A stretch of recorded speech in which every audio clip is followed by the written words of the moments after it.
నువ్వు అద్దాలు పెట్టి షోకేస్ పెట్టి పెద్దగా చేయాలనుకో నేను చిన్న ప్రశ్న తీసి ఆదాన్ని అంబానీ స్థాయి వేస్తాడు.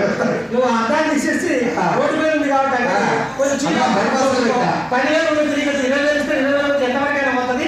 నువ్వు కథ చెప్పుకుంటే ఎంతసేపు కథ చెప్పాలి కదా. బుర్రకథని బుర్రకథ చాలా మ్యాజిక్ షో ఉంది, తర్వాత స్కిట్ ఉంది. ఎన్ని సాంస్కృతిక కార్యక్రమాలు ఈ రోజు ఉన్నాయంటే అన్ని సాంస్కృతిక కార్యక్రమాలు ఉన్నాయి. మరి ఏమైతుందో ఈ రోజు ఇదంతా నాకు అర్థం కాదు. మనకు వస్తే సార్లే కాబట్టి కథాకారాన్ని కథలు ప్రారంభించుకొని బుర్రకథ అంటే ఎలా ఉంటుందో వీళ్ళు ఎప్పుడో పాపం టీవీలో సినిమాల్లో ఎక్కడో చూసింటారు.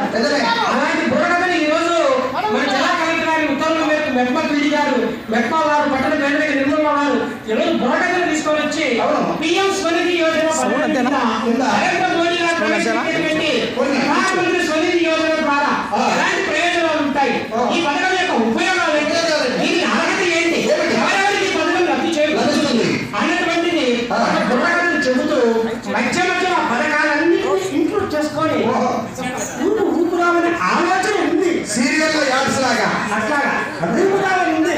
అంతా ఊపుతుందో ఊపుతున్న తర్వాత తర్వాత చూడాలి. చూస్తారు ఏమంటావు?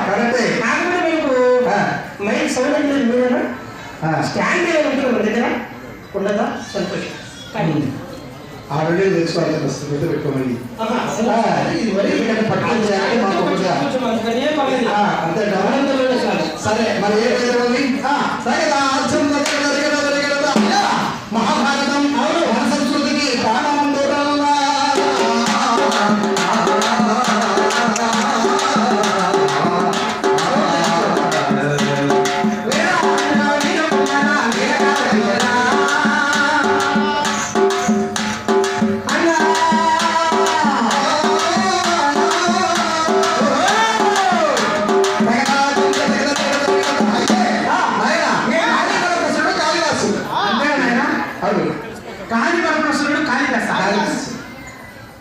ఎవరి కాళిదాసు? మా ఊళ్ళో కోలదాసు గురించి నాకు తెలుసు.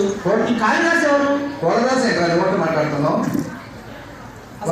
కాళిదాసు ఎవరు? కోలదాసు మహాకవి కాళిదాసురా.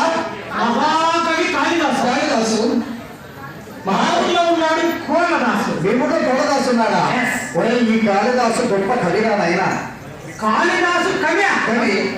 నేను కూడా కవినే. నువ్వు కవిరా? నిజమా? డౌటా?